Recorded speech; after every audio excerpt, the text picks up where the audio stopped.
Hello दोस्तों, आपका स्वागत है आपके अपने YouTube channel dream India learning point में। आज हम लोग अभी पढ़ेंगे निर्देशांक ज्यामिति के बारे में। आखिर यह निर्देशांक ज्यामिति है क्या, ये सारी चीज़ का डेफिनीशन, ये सारी चीज़ 9th क्लास में पढ़ना था। और 9th क्लास और 10th क्लास हमने बात किया था कि ये दोनों का मिक्स चैप्टर है। और ये मिक्स चैप्टर में 9th क्लास की जब तक आप चैप्टर नहीं पढ़ेंगे तब तक ये 10th क्लास की निर्देशांक ज्यामिति आपको समझ में नहीं आएगी। तो सबसे पहले आपको ये बताते हैं कि निर्देशांक ज्यामिति के जो जनक हैं वो कौन है। ये मैंने पिछले वीडियो में बता चुका है और आपको कमेंट करके बता देना है। आपको कमेंट करके बताना है कि इसके जो जनक है वो कौन है। दूसरा, आपको एक और पॉइंट बताए थे कि स्पेस में एक पॉइंट है, इस पॉइंट के जनक कौन है, अर्थात फादर ऑफ ज्योमेट्री कौन है, फादर ऑफ ज्योमेट्री कौन है। ये दो क्वेश्चन आपके लिए है और ये आप कमेंट करके बता देंगे। पिछले वीडियो में मैंने आपको बताया था नियामक ज्यामिति के बारे में, और उसमें जो सबसे इम्पोर्टेंट बात था हमने यही देखा कि उसमें एक ग्राफ है। उस ग्राफ को मैंने X O X dash Y O Y dash के नाम से बदला था और ये बताया था कि इसमें किस साइड में पॉजिटिव होते हैं, किस साइड में निगेटिव होते हैं। अर्थात एक्स अक्ष पर जो राइट साइड होता है उसमें पॉजिटिव होते हैं और एक्स अक्ष पर जो लेफ्ट साइड होता है उसमें निगेटिव होते हैं। ठीक इसी प्रकार से वाई अक्ष पर भी क्या होता है, ऊपर की तरफ अपर में क्या होता है, पॉजिटिव होता है और डाउन में क्या होता है, निगेटिव होता है। इस प्रकार से हमने ये भी बताया था कि इसमें कितने क्वाड्रेंट होंगे ये आपको पता है। इसको फर्स्ट क्वाड्रेंट के नाम से जानते हैं, इसको सेकंड क्वाड्रेंट के नाम से जानते हैं और इसको थर्ड क्वाड्रेंट और इसको फोर्थ क्वाड्रेंट। यही नहीं, हमने ये भी बताया था कि इसमें इस क्वाड्रेंट में किस क्वाड्रेंट में कौन सा साइन होगा। इस क्वाड्रेंट में आपको दोनों के दोनों क्या होंगे, प्लस में आएंगे। इसमें क्या होगा, इसमें एक्स माइनस और ये प्लस में होंगे और इसमें दोनों जो पॉइंट होंगे वह माइनस माइनस में होंगे, इसमें प्लस और माइनस में होंगे। तो ये हमने चार अहम बातें बताई थी, first quadrant, second quadrant, third quadrant, fourth quadrant. अगर ये नहीं समझे होंगे तो आप पिछली वीडियो में जाएंगे और पिछली वीडियो में नियामक ज्यामिति के बारे में जहाँ पर हमने क्वेश्चन दिया है और जो बताया है पिछली वीडियो को आप देख लेंगे।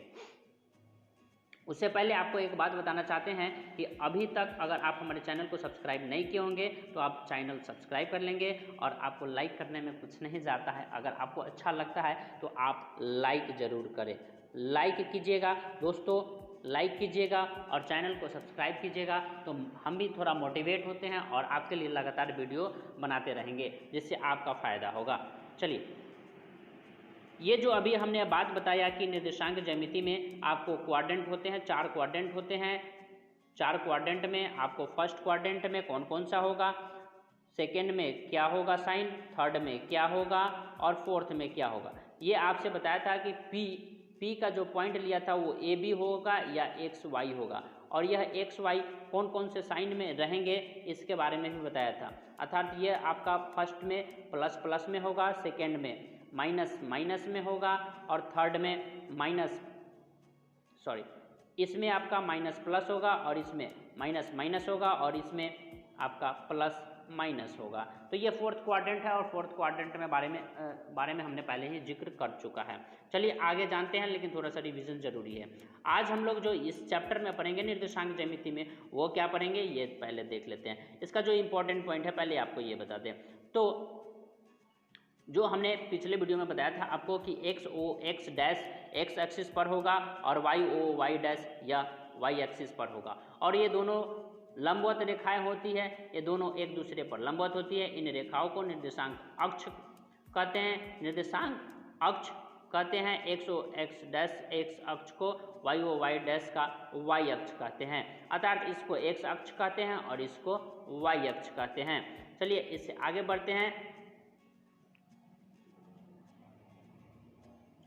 कहते हैं कि एक्स अक्ष व वाई अक्ष प्रतिच्छेदन बिंदु ओ पर मिलते हैं और उस O को मूल बिंदु कहते हैं। अर्थात ये आपका मेन एक्सिस हुआ और ये दोनों एक्सिस एक दूसरे को प्रतिच्छेद करते हैं, तो ये जो पॉइंट हुआ इसको हम लोग O से नाम देते हैं और इसी को मूल बिंदु कहते हैं। और मूल बिंदु का निर्देशांक जो होता है वह 0 0 होता है। ये क्वेश्चन कितना बार पूछ चुका है। चलिए आगे की तरफ बढ़ते हैं। आगे की तरफ है किसी बिंदु का x निर्देशांक भुज तथा y निर्देशांक कोटि कहलाता है। ध्यान से सुनिएगा दोस्तों, x निर्देशांक भुज और y निर्देशांक कोटि कहलाता है। इसको हमने बताया था कि यह p x y होगा, जिसमें x को हम लोग भुज कहेंगे और y को हम लोग कोटि कहेंगे। तो यह आपको याद रखना है। चलिए x को भुज और y को क्या कहेंगे? कोटि कहेंगे। निर्देशांक अक्ष समतल को 4 चतुर्थांश में विभाजित किया गया, ये आपको पहले ही बता दिए हैं। पहले चतुर्थांश में x और y दोनों निर्देशांक धनात्मक होते हैं, अर्थात फर्स्ट क्वाड्रेंट में क्या होते हैं? प्लस प्लस होते हैं, और सेकेंड क्वाड्रेंट में माइनस प्लस होते हैं, और थर्ड क्वाड्रेंट में माइनस माइनस होते हैं, और फोर्थ क्वाड्रेंट में प्लस माइनस होते हैं। तो ये बात हम पहले ही बता चुके हैं। चलिए अब इसके आगे शुरू होता है जो मेन है, वो क्या है कि अगर इस स्पेस में 2 पॉइंट हो गए और इस दोनों पॉइंट, इसको A नाम दिए और इसका B नाम दिए, इसका कोऑर्डिनेट हो गया x1 y1 और इसका कोऑर्डिनेट हो गया x2 और y2। ठीक है, x2 और y2। तब आपसे पूछा गया कि भाई यह A और B हो गया, तो AB तो दूरी हो गया ना, A से चल के B तक गए तो A पर आपका पॉइंट था x1 y1 और B पर चले गए तो पॉइंट हो गया x2 y2। इस प्रकार से इस AB का दूरी क्या होगा, इसके लिए एक फार्मूला बना जिसको दूरी सूत्र के नाम से जानते हैं। किस सूत्र के नाम से जानते हैं? दूरी सूत्र के नाम से जानते हैं। इसी को हम लोग डिस्टेंस फार्मूला भी कहते हैं। कौन सा फार्मूला कहते हैं? डिस्टेंस फार्मूला के भी नाम से जानते हैं। इसी को दूरी सूत्र भी कहते हैं। कौन सा सूत्र कहते हैं? दूरी सूत्र। तो ये दोस्तों आपको याद रखना है। अब यह दूरी सूत्र होता क्या है ये समझ लेते हैं। तो जो x1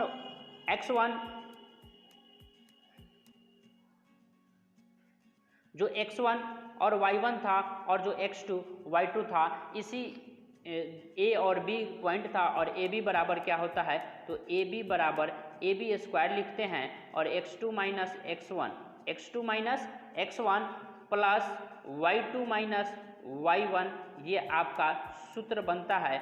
जब AB इक्वल टू लिखते हैं तो ये क्या होता है? रूट में चला जाता है। क्या चीज़ में चला जाता है? रूट में। और ये फार्मूला बन जाता है x2 माइनस x1 का whole square, x2 minus x1 का whole square plus y2 minus y1 का होल स्क्वायर इकाई। अर्थात ये आपका क्या है? दूरी है। तो दूरी है तो इसका कुछ ना कुछ इकाई होगा। इकाई मतलब यूनिट,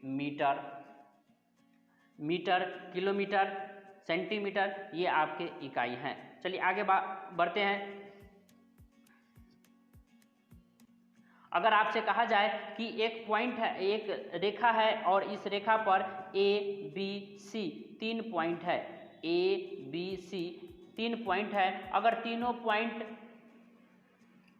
एक फार्मूला आपको बताएंगे और उस फार्मूला के आधार पर अगर तीनों पॉइंट का मान 0 हो जाता है, निर्देशांक के जरिए ज्ञात करेंगे और तीनों का मान क्या हो जाएगा? 0 हो जाएगा, तो इसको हम लोग एक ही संरेख में कहेंगे। अब उसका क्या फार्मूला होगा वो भी आपको हम बताएंगे। उससे पहले थोड़ा सा आगे बढ़ते हैं और आगे बढ़ते हैं इस क्रम में। अगला जो पॉइंट है वह है मध्य बिंदु का।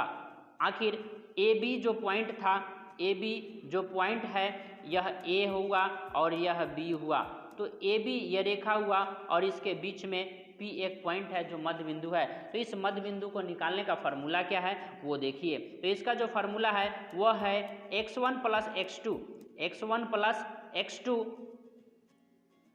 By 2 comma y1 plus y2 by 2, ये आपका मध्य बिंदु निकालने का क्या है? फार्मूला है। अगर AB पॉइंट हो और AB के बीच में P पॉइंट हो तो इस दोनों के मध्य निकालने का फार्मूला क्या है? x1 plus x2 by 2 comma y1 plus y2 by 2।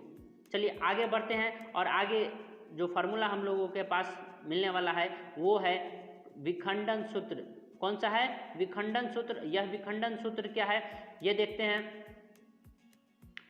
अर्थात जब 2 पॉइंट दिया जाएगा, यह ए बी हो गया, इस ए बी को ही हम लोग बात करते हैं, इस ए बी पर एक पॉइंट बी हो गया, उस बिंदु को x1 y1 तथा x2 y2 को मिलाने वाली रेखाखंड L/M में डिवाइड करता है। किस में डिवाइड करता है? L और M में डिवाइड करता है, तो इसका आंतरिक अनुपात में विभाजित करता है। तो इसका निर्देशांक कैसे ज्ञात करेंगे? तो इसके लिए यह इधर हो जाएगा x1 y1, इधर हो जाएगा x2 y2।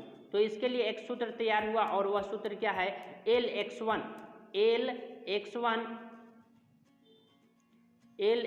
Plus mx2 by L plus M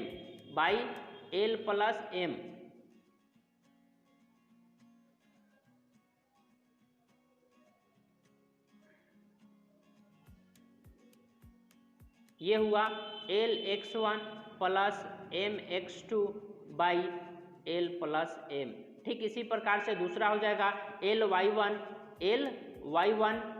my2 by L plus M। तो ये 2 पॉइंट इससे निकल के आएंगे जिसके निर्देशांक हमें पता चल जाएगा और इस प्रकार से हम लोग उस क्वेश्चन को सॉल्व कर सकते हैं। नेक्स्ट अगला जो पॉइंट है वो है त्रिभुज का क्षेत्रफल। ये त्रिभुज का क्षेत्रफल हम लोग कैसे निकाल सकते हैं? इस त्रिभुज का क्षेत्रफल निकालने के लिए इसके 3 शीर्ष दिए जाते हैं। यह त्रिभुज है और इसका पॉइंट होगा A B C। इसको x1 y1 के नाम से जानेंगे और नीचे x2 y2 के नाम से जानेंगे, x2 y2 के नाम से जानेंगे और इसको x3 y3 के नाम से जानेंगे। और इसके लिए आपसे जब पूछा जाएगा कि यह एक त्रिभुज का कोऑर्डिनेट दिया गया है तो इस त्रिभुज के क्षेत्रफल क्या होंगे? तो इस त्रिभुज का क्षेत्रफल निकालने के लिए आपको एक फार्मूला बता रहे हैं। इस फार्मूला के आधार पर आप इस क्वेश्चन को सॉल्व कर सकते हैं। तो फार्मूला क्या है कि 1/2 इंटू x1, अर्थात ये पहला का जो x1, ध्यान से देखिएगा, x1 y1, ठीक है, इधर हो जाएगा x2 y2 और इधर हो जाएगा x3 y3। दोस्तों यह A, यह B और यह C 3 पॉइंट है। इस 3 पॉइंट में पहला x1 लिख देना है तो x को छोड़ करके दूसरे में जाना है B पॉइंट पर और इसका y2 माइनस y3 दूसरे को तीसरे से मिला देना है, y2 माइनस y3। फिर दूसरा लिखना है प्लस x2। अब इसको लिखेंगे, अब किसको लिखेंगे? इसको लिखेंगे, ठीक है, इसको लिखेंगे और फिर चले जाएंगे y3 माइनस y1 में। ठीक इसी प्रकार से तीसरा लिखेंगे और तीसरा क्या लिखेंगे? x3 लिखेंगे और x3 जैसे लिखेंगे तो y1 माइनस y2 हो जाएगा, y1 माइनस y2। इस प्रकार से एक फार्मूला तैयार हो जाएगा कि 1/2 into x1 into y2 minus y3 plus x2 y3 minus y1 plus x3 y1 minus y2। चलिए दोस्तों, अगर ये बात समझ में आ गया तो इसके आधार पर क्वेश्चन बनाएंगे और क्वेश्चन बना करके हम लोग इसको समझ सकते हैं। तो क्वेश्चन भी आपको मिलेगा, सबसे पहले आप थ्योरम समझ लीजिए, थ्योरी पढ़ लीजिएगा तो उसके बाद क्वेश्चन आपको समझ में आएगा। अब बात करते हैं कि अगर इसका केंद्रक आपसे पूछा जाएगा तो क्या होगा। इसका केंद्रक आपसे पूछा जाएगा तो तीनों पॉइंट को ए बी सी जो 3 पॉइंट होंगे उस तीनों का कोऑर्डिनेट x वाले को सबको जोड़ देना है, x1 x2 x3 तीनों को जोड़ के बट्टा में 3 कर दीजिएगा। इसी प्रकार से दूसरा y coordinate y1 plus y2 plus y3 by 3 कर दीजिएगा और इस प्रकार से उसका केंद्रक प्राप्त हो जाएगा। ये रहा केंद्रक और इस केंद्रक पर ये आपका इस प्रकार से रहेगा और ये आपका मेन सेंटर हो जाएगा। इसी को बोलते हैं केंद्रक। क्या बोलते हैं? केंद्रक। और केंद्रक का फॉर्मूला ये आपको दे दिया गया। अगर दोस्तों ये वीडियो अच्छा लगा हो तो आप लाइक कर दीजिएगा, साथ ही अभी तक अगर चैनल को सब्सक्राइब नहीं किए होंगे तो आप इस चैनल को सब्सक्राइब कर लीजिएगा। साथ ही मैं आपको एक क्वेश्चन देता हूं कि आखिर टिकटॉक के साथ और भी बहुत सारे ऐप को बंद कर दिया गया, क्या वजह है कि अभी तक पबजी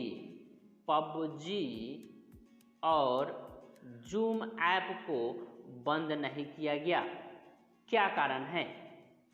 क्या यह चाइना की कंपनी नहीं है? आपको कमेंट करके आंसर देना है, और नहीं तो हम इसका आंसर अगले वीडियो में देंगे। थैंक यू दोस्तों, जय हिंद, जय भारत।